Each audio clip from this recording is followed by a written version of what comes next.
ദിവസങ്ങളുടെ വ്യത്യാസത്തിൽ 2 ഇന്ത്യക്കാർ വെടിയേറ്റ് കൊല്ലപ്പെട്ടത് നമ്മയെല്ലാം സങ്കടപ്പെടുത്തുന്നു. ആദ്യത്തെ സംഭവം ഈ മാസം 20-നാണ്, വ്യാഴാഴ്ച.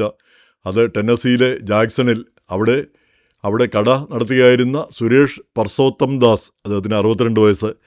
അദ്ദേഹത്തിൻ്റെ കടയിൽ മുഖംമൂടി ധരിച്ച അക്രമി കയറി പണം ആവശ്യപ്പെട്ടു. അപ്പോൾ പണം കൊടുത്തു. പിന്നെ അതിനുശേഷം അയാൾ വെടിവെച്ചു. ആ വെടിയേറ്റ് ഇയാൾ കൊല്ലപ്പെട്ടു. മറ്റൊരു പ്രായമുള്ള ഒരു സ്ത്രീക്ക്, 70 വയസ്സോ മറ്റുള്ള സ്ത്രീക്ക് പരിക്കേറ്റു. 19 വയസ്സുള്ള മകൾ നോക്കി നിൽക്കുകയാണ് ഈ സംഭവം എന്നാണ് പറയുന്നത്. അപ്പം വളരെ സങ്കടകരമായ കാര്യം, ഈ അക്രമികൾ ഇന്ത്യക്കാരെ രക്ഷപ്പെടുന്നത് നമുക്കറിയാം. കാരണം ഇന്ത്യക്കാരെപ്പോഴും ഒരു സോഫ്റ്റ് ടാർഗറ്റാണ്. നമ്മൾ ചെറുത്ത് നിൽക്കാനോ എതിർക്കാനോ ഒന്നും പോവില്ല. എന്ന് മാത്രമല്ല, കടകൾ നടത്തുന്നവരും ഇങ്ങനെയുള്ള സംഭവങ്ങൾ വരുമ്പോൾ അത് അവർ ചോദിക്കുന്നത് എന്താണെന്ന് വെച്ചാൽ കൊടുത്തോളണം എന്നാണ് അവരെ പഠിപ്പിക്കുന്നത് തന്നെ. കാരണം നമ്മുടെ ജീവിതത്തേക്കാൾ വലുതായിട്ടൊന്നുമില്ല എന്നാണ് പഠിപ്പിക്കുന്നത്. നമ്മുടെ ജീവിതം തിരിച്ചെടുക്കാനാവില്ല. ബാക്കി എന്ത് നഷ്ടപ്പെട്ടാലും നമുക്ക് തിരിച്ചെടുക്കാനാവും. തിരിച്ചെടുത്തില്ലെങ്കിൽ കൂടി നമുക്കതില്ലെങ്കിൽ കൂടി ജീവിച്ച് പോകാനാവും. ജീവൻ നഷ്ടപ്പെട്ട് കഴിഞ്ഞാൽ ഒന്നുമില്ലാതായി തീരും. അപ്പോൾ ആ ജീവനേക്കാൾ വരെയുള്ളതല്ല കടയിലുള്ള ഒന്നും. പക്ഷേ ഇവിടെ പണം കൊടുത്തിട്ട് കൂടി അക്രമി വെടിവെച്ചു എന്നുള്ളതാണ് ഏറ്റവും സങ്കടകരമായ കാര്യം. അപ്പോൾ ഈ അക്രമികൾ വരുന്നവർ ഇങ്ങനെയുള്ള ക്രൂരകൃത്യങ്ങളൊക്കെ ചെയ്യുന്നു. അവർക്കതിനുള്ള മടിയില്ല എന്നുള്ളതാണ് ഏറ്റവും ആശങ്കപ്പെടുത്തുന്ന കാര്യം. ഇതിൽ വർഗീയതയൊന്നുമില്ല എന്നാണ് പറയുന്നത്. വംശീയത കൊണ്ടൊന്നുമല്ല.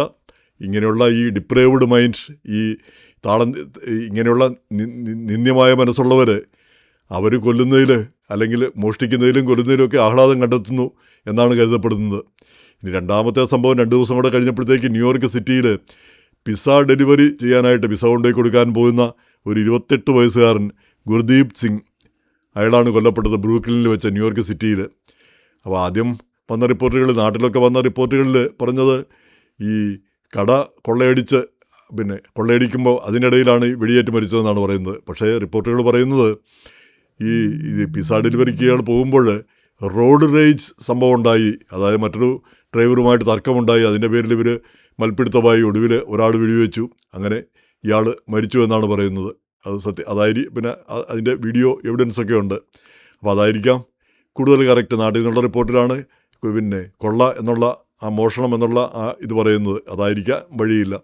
എന്തായാലും ഈ റോഡ് റേജ് എന്ന് പറയുന്നത് അമേരിക്കയിൽ ഇടയ്ക്കിടയ്ക്ക് ഉണ്ടാകുന്ന ഒരു കാര്യമാണ്. നമ്മൾ ഡ്രൈവ് ചെയ്യുന്നു, നമ്മൾ ഉത്തമ ബോധ്യത്തോടുകൂടി ആയിരിക്കും പോകുന്നത്.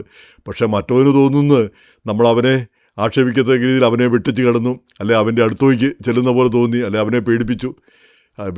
ഇങ്ങനെ ഏതെല്ലാം രീതിയിലും തെറ്റിദ്ധാരണകളുണ്ടാവാം.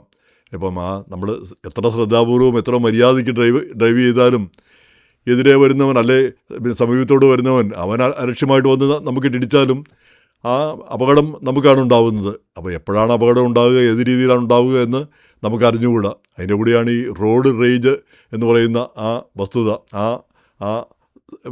ആ പ്രശ്നം. അത് രണ്ടു കൂട്ടർക്കും നമുക്കും ദേഷ്യം വരും ചില സമയത്ത്. മറ്റവനെ ശരിപ്പെടുത്തി കളയാമെന്ന് നമുക്കും തോന്നിപ്പോവും. കാരണം അവൻ കാണിക്കുന്നതും നമ്മളെ അപകടത്തിലാക്കുന്നതുമൊക്കെ വരുമ്പോൾ. പക്ഷെ അങ്ങനെയുള്ള ഈ വണ്ടിയിലിരിക്കുമ്പോൾ എത്രയൊക്കെ പ്രകോപനം വന്നാലും എന്തെങ്കിലും മനസ്സിൽ പറയുക എന്നല്ലാതെ അവനെ ആക്രമിക്കാനോ അല്ലെങ്കിൽ അവനുമായിട്ട് മൽപ്പിടുത്തത്തിനോ ഒന്നും പോകുന്ന ഒരവസ്ഥ ഉണ്ടാവരുത്. പക്ഷേ തീരെ നിവൃത്തികേട് വന്നാൽ എന്ത് ചെയ്യുമെന്ന് ഉള്ള ചോദ്യം അവിടെ ഉയരുന്നുണ്ട്. അപ്പോൾ നമ്മൾ പലപ്പോഴും നമ്മളറിയാതെ ആയിരിക്കും ഇങ്ങനെയുള്ള കാര്യങ്ങളിലൊക്കെ നമ്മൾ ചെന്നിടപെട്ട് പോകുക. ഇതിപ്പം 28 വയസ്സുള്ള പയ്യൻ, അതിൻ്റെ റിപ്പോർട്ട് കണ്ടത് അയാൾ 13 വർഷം മുമ്പ് ഡോങ്കി റൂട്ടിലൂടെയാണ് വന്നത് എന്ന് പറഞ്ഞാൽ അനധികൃതമായി വന്നു. പക്ഷേ ഇപ്പോൾ വർക്ക് പെർമിറ്റോ മറ്റോ ഉണ്ടെന്ന് പറയുന്നു. അപ്പോൾ അതുകൊണ്ട് ജീവിക്കാൻ വേണ്ടി തത്രപ്പെടുന്ന പിസ്സ ഡെലിവറി അല്ലെ അങ്ങനെയൊക്കെയുള്ള കാര്യങ്ങളൊക്കെ ചെയ്ത് സദാസമയം ജോലി ചെയ്യുന്ന ആളുകളാണ് കഷ്ടിച്ച് രക്ഷപ്പെട്ടു പോകാനായിട്ട്. അപ്പോൾ അങ്ങനെയുള്ളവരാണ് ഇങ്ങനെയുള്ള സ്ഥിതികളിലേക്കൊക്കെ വന്ന് ചാടുന്നത്.